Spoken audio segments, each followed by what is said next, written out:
ሰላም የኔ ውድ ቤተሰቦች እንዴት ቆያችሁልኝ? ያለው እግዚአብሔር ይመስገን ሰላማችሁ ይብዛልኝ። እንግዲህ ጨረቃዎቻችን የሚገኙት ዱባይ ነው። ኦር ደግሞ ዛሬ ሊሄዱ ነው ማለት ነው። ትላንትና ቅመምዬ በፍፄ ቤት መታለች። የተቀረጸው ትላንትና አይደለም የቆየ ነው ቪዲዮን ማለት ነው። ማታ ብሩክ አምልጦት ተናግሯል የት እንደሚገኙ ዱባይ እንደሆነ ማለት ነው። ሲቀጥል ሰርፕራይዝም አለ ብሏል ዛሬ ማለት ነው። ሶ በሁለት አንዱ ነው የሚሆነው ማለት ነው። እንደሚሄዱ የብላኪ ልደት ቀን ተናግረዋል። ከቅመምዬ ልደት በኋላ እንሄዳለን ብሎ ተናግሮ ነበረ። ሶ በቃሉ መሰረት ሄደው ሊሆን ይችላል ዛሬ ወይም ሊሄዱ ነው ማለት ነው። በሁለት አንዱ ነው የሚሆነው።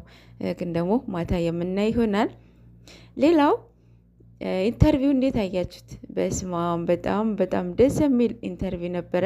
እኔ መቤቴን አንድ አላሳለፍኩም፣ እስከ መጨረሻ ነው ያየሁት። በጣም ደስ የሚል ጥያቄ ነው ጠየቃቸው።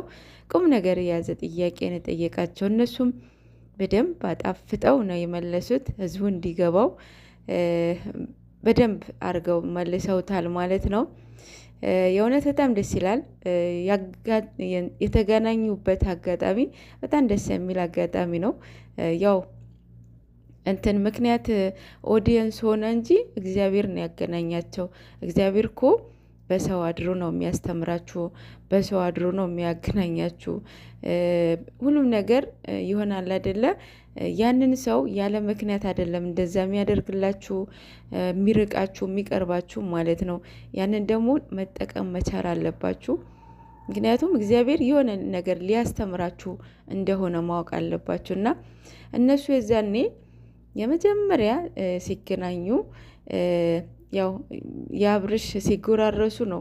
ሲጎራረሱ ጎልቶ ወጣ። ከዛ ኦዲየንስ ላይ ገባ።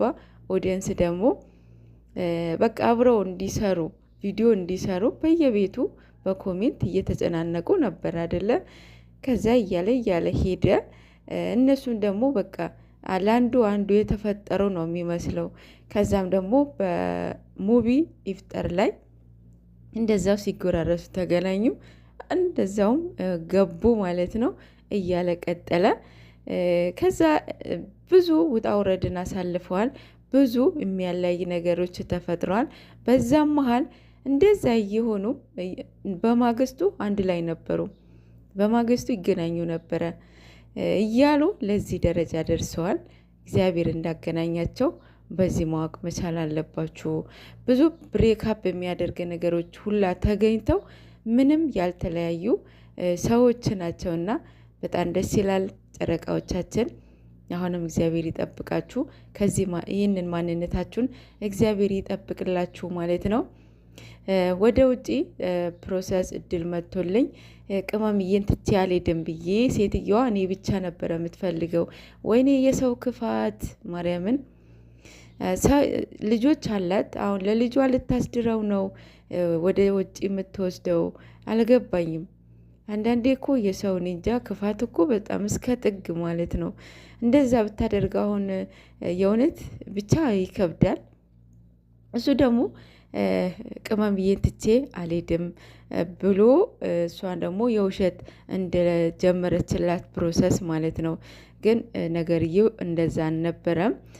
ያም ሆነ ይሄ አንዳንዴ በማወቅም ባለማወቅም የምታደርጉት ነገር በኋላ ዋጋ ያስከፍላችኋል። ማርያምን በእንደዚህ አይነት ትልቅ ሪስክ ነው የምትወስዱት። ምክንያቱም አይጠቅማችሁም፣ ጌታን አይጠቅማችሁም። በተለይ ሴቶች ማለት ነው። አሁን ባለትዳር ሁላ የሆነ ሴቶች ባለትዳር ወንድ ሆኖ ማለት ባለትዳር ኖሮት ፍቅር የሚይዛቸው ሰዎች አለ። ይሄ በሽታ ነው እንጂ ፍቅር አይደለም። ፍቅረኛ እያለው እያወቁ ራሱ በቃ ይሆናል አይደለ? ከሷ ያጣው እኔ ጋር ያገኛል ብለው የሚያስቡ ሴቶች ሁላ አሉ። ማሰቢያቸው በጣም የወረደ ማለት ነው። እነሱም ሴቶች ራሱ እኔ ጤነኛ ሴቶች አይደሉም። ምክንያቱም እኔ እንጃ በጣም ይደብራል፣ ያስጠላል። እንደዚህ አይነት ነገር ሴቶች እናንተ ላይ መደረግ የማትፈልጉትን ነገር ሌሎች ሰዎች ላይ አታድርጉ ማለት ነው። እነሱ ተለያይተው የማይለያዩ ተጣልተው የማይጣሉ ልጆች ናቸውና በጣም ደስ የሚል ሙሉን አዳምጡ። ብዙ ነገር ትወስዱበታላችሁ፣ ብዙ ነገር ትማሩበታላችሁ። ሰውንም አትመኑ። ይሉንታ በጣም ያጠቃል። ይሉንታ በጣም እኔ እንጃ ራሳችሁ ነው የሚጎዳችሁ። ይሉንታ ያለባችሁ ሰዎች በቃ አይደለ ያንን ሰውን አለማጣት ያንን ሰውን አለማስቀየም ብላችሁ ሪስክ የምትወስዱት እናንተ ናችሁ። እናንተ መቼም አያልፍላችሁም። ምክንያቱም የሰው ነው የምትኖሩት። የነን ሰው ማስደሰት ላለማስከፋት እያላችሁ የእናንተን ህይወት ገደል ትከታላችሁ ማለት ነው። ባይዘው ይሉንታ ሁለቱም ነበረባቸው፣ ቅመምዬንም ብሩክንም ማለት ነው።